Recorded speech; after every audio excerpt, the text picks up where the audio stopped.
Is everybody and their mama doing DoorDash right now, or some kind of side hustle to help with the rising cost of things, rent, inflation of groceries? People are struggling, and a lot more people are coming to these apps for a lot of different reasons. Let's talk about it. Based on the things that I see in my market, other creators talking about it, viewers in comment section, and what you guys are saying, a lot of you are saying DoorDash is just not, you just can't do it anymore. And you've gone to other apps, catering apps, you're doing maybe back to rideshare. Even without even if you exclude the programs that you might not like, and the saturation levels in a lot of markets is making it to where a lot of you aren't seeing things. And while I'm in St. Louis, South City, that's where I'm at right now, I've even noticed it a little bit. I'm in a good market, but the order volume just isn't necessarily there like it used to be. Even on a busy night, you just don't have the app going off as frequently.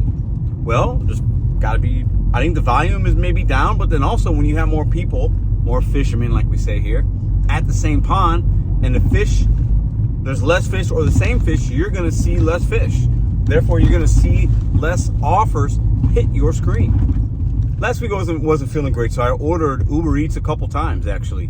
And both times the people that delivered my food, okay, were in like a fancy car, like a nice car. One a brand new Mustang, the other some kind of Camaro. And I thought to myself, man, is it also where people over the last few years have made purchases and maybe like not smart ones, or maybe smart ones, but they made a big purchase and now they're like, man, okay, now with the rising cost of everything, this purchase that I made isn't as great. I can't handle it as much, so I'm gonna use my automobile to do DoorDash. I mean, I've seen people with Mercedes-Benzes. We saw that guy in a Jeep a couple of months back. I mean, a lifted, nice Jeep. Is that the kind of automobile? I mean, everybody and their mamas out here doing DoorDash. I mean, even this guy. Look at this dude. Donald Trump, DoorDash. Listen, if it gets to the point where we got elected officials doing DoorDash, you know it's a problem. Now, obviously, this picture here is not real. It's funny, though. Really funny. If you know, you know. But with more and more people coming to the gig economy, a side hustle, whatever it is, food delivery, rideshare, shopping, with more people looking at that as a way to make side money or real full-time money, for those of us that have been doing it for 3 years or more, you're seeing the trend of the saturation, and it's starting to get in a lot of areas worse than maybe it was like year over year. It's getting more, the saturation levels are going up, and especially for the ones that are continuing to do this, like me or maybe you're really seeing it because you haven't left. And a lot of people leave and they don't come back, and it's whatever, and it's short term, and so they don't notice it because they're not in it. But if you've been in it for 3 years or more, I'm sure you've seen what I'm beginning to see. I'm beginning to see it now more than ever, at least in St. Louis. You guys tell me what kind of experiences you guys are having. Is it an issue? Obviously, we've talked about this before. We also have the immigrants, illegal, not illegal. Like, we have more people in this country in certain areas, certain big cities, metropolitan cities, that need to make money.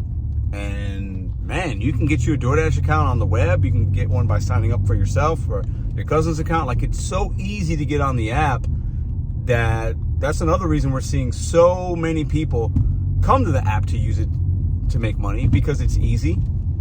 And a lot of people that come here initially, you just need to make quick money, right? And that's what they're going to do because it's too easy not to. We're on a delivery now. I just passed up the guy's house. This is right here. And this lady's looking at me like, what's he doing? What's that young man doing? He doesn't belong here. She just gave me that look like, he doesn't belong here. Did I pass it up again? Is it? What's happening? All right, delivery complete. All right, let's talk about one more thing. And like I just mentioned, when we talk about when you do this long enough, you're going to run into saturation issues, whatever, right? And this kind of work is designed to be a side hustle. It just is. The companies align it that way.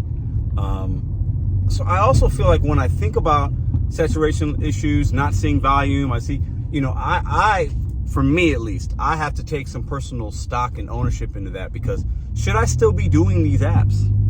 Because now, you know, I do more Instacart, and, you know, we got other ways to make money, which is great. But how long should I continue to do DoorDash and just complain about the saturation levels, right?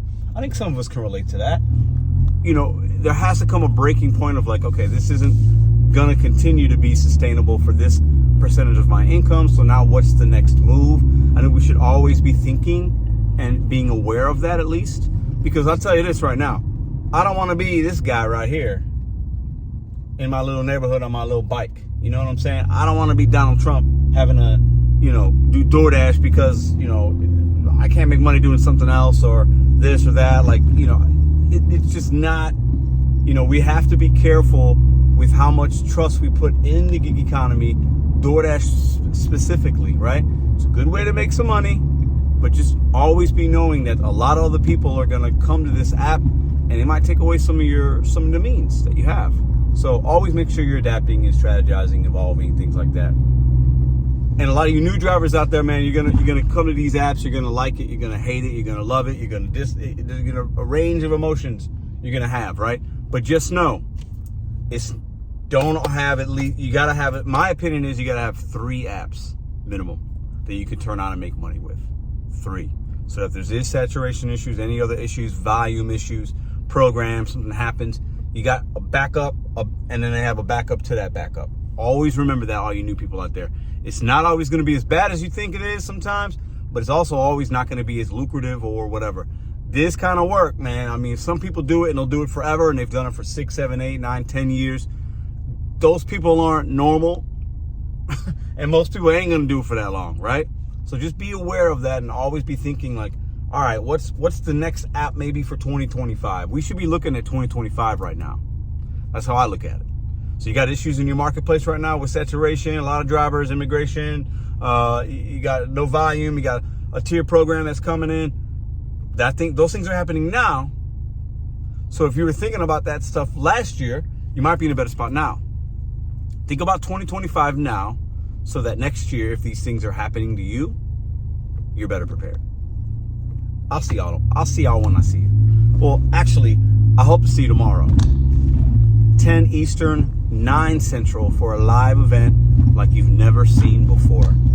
I say that a few times and it's always something different. This is also different. I'm gonna have a special guest with me live tomorrow. You're not gonna wanna miss it. Hope to see you there.